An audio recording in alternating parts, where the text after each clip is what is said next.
Assalamualaikum warahmatullahi wabarakatuh. Bagaimana kabarnya hari ini teman-teman? Semoga kalian dalam keadaan sehat walafiat dan selalu dalam lindungan Allah Subhanahu wa taala. Sebelumnya, perkenalkan, nama saya Nur Askia.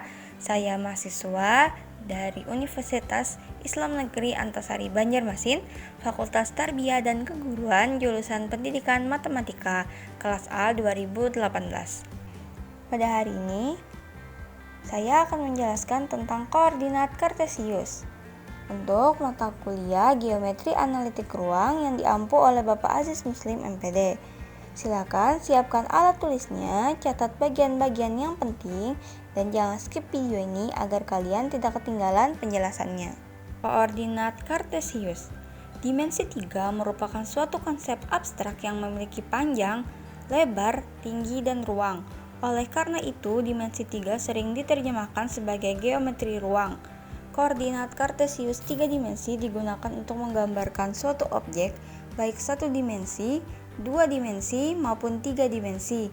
Dalam sistem koordinat kartesius, dimensi 3 digambarkan melalui 3 sumbu, yaitu sumbu X, sumbu Y, dan sumbu Z.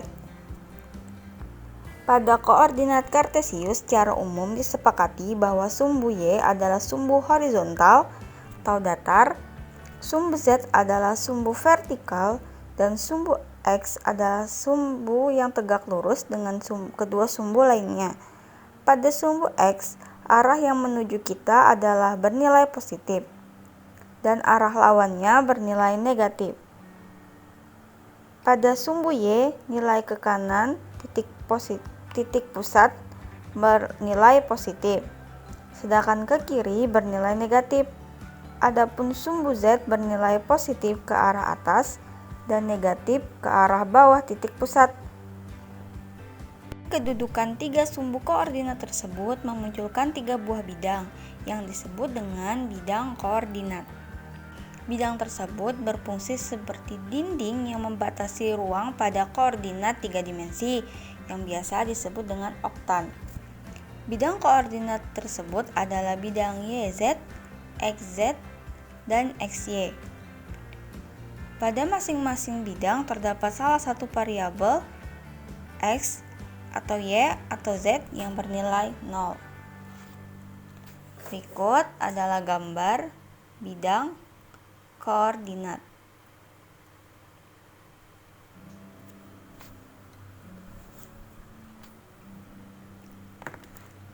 Bidang koordinat ini yang membagi ruang dalam sistem koordinat kartesius dibagi menjadi 8 ruang yang disebut dengan oktan. Masing-masing oktan memiliki karakteristik tersendiri terkait nilai absis, ordinat, dan aplikatnya. Pada prinsipnya, aturan penilaian oktan ini adalah pengembangan dari aturan kuadran pada sistem koordinat bidang. Berikut kesimpulan dari bidang koordinat yang disebut dengan oktan tadi. Yang pertama, ruang oktan 1, nilai X, Y, dan Z-nya bernilai positif. Ruang oktan 2, nilai Y dan Z-nya bernilai positif, sedangkan nilai X-nya bernilai negatif. Pada ruang oktan 3, nilai X dan Y-nya bernilai negatif dan Z-nya bernilai positif.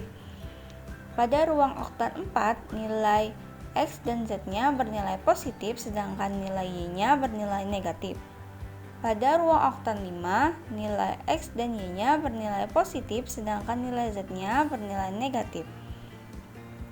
Pada ruang oktan 6, nilai X dan Z-nya bernilai negatif, sedangkan nilai Y-nya bernilai positif. Pada ruang oktan ke-7, nilai X, Y, dan Z-nya semuanya bernilai negatif. Dan pada ruang oktan ke-8, nilai X-nya positif dan nilai Y dan Z-nya bernilai negatif. Kedudukan titik pada koordinat kartesius 3 dimensi menunjukkan letak titik tersebut terhadap sumbu X, sumbu Y, dan sumbu Z. Jika diketahui suatu titik pada sistem koordinat T, A, B, C, maka nilai A adalah absis yang menyatakan jarak antara titik tersebut dengan bidang YZ. Lalu B adalah ordinat yang menyatakan jarak antara titik dengan bidang XZ. Dan C adalah aplikat yang menyatakan jarak antara titik tersebut dengan bidang XY. Silahkan kalian perhatikan gambar berikut. Sehingga untuk menentukan kedudukan titik pada koordinat kartesius adalah dengan memperhatikan kedudukan titik tersebut terhadap sumbu-sumbu koordinat. Letak titik tersebut sesuai dengan oktan yang berkesesuaian dengan nilai-nilai positif dan negatif dari absis, ordinat, dan aplikat. Silahkan kalian lihat contoh berikut ini. Pada gambar pertama, titik 3,2,4 berada di oktan 1. Lalu pada gambar kedua, titik 3,-2,-4 berada di oktan 8. Cara lain untuk menempatkan titik pada koordinat kartesius adalah dengan membuat 3 buah garis bantu yang menyatakan panjang absis, ordinat, dan aplikat secara berurutan. Silakan kalian perhatikan contoh berikut ini. Tentukan letak titik-titik berikut pada koordinat kartesius dimensi 3. Yang A, N 3,2,4. Lalu yang B, M 2,5,-5. Yang pertama, yang A. Pertama kita gambar dulu koordinat kartesiusnya. Lalu absis sepanjang 3, maka tarik garis dari titik awal ke arah sumbu X sebesar 3 satuan. Ordinat sepanjang 2, maka tarik garis dari ujung absis sejajar dengan sumbu Y sebesar 2 satuan. Aplikat sepanjang 4, maka tarik garis dari ujung ordinat sejajar dengan sumbu Z sebesar 4 satuan. Itulah letak titik N 3,2,4. Lalu yang B, kita gambar lagi koordinat kartesiusnya. Absis sepanjang 2, maka tarik garis dari titik awal ke arah sumbu X sebesar 2 satuan. Ordinat sepanjang 5, maka tarik garis dari ujung absis sejajar dengan sumbu Y sebesar 5 satuan. Aplikat sepanjang -5. Maka tarik garis dari ujung ordinat ke arah bawah sebesar 5 satuan. Kenapa ditarik ke bawah? Karena aplikat itu bernilai negatif. Tadi apabila Z mengarah ke bawah dari titik pusat, maka nilai Z bernilai negatif. Itulah letak titik M 2,5,-5.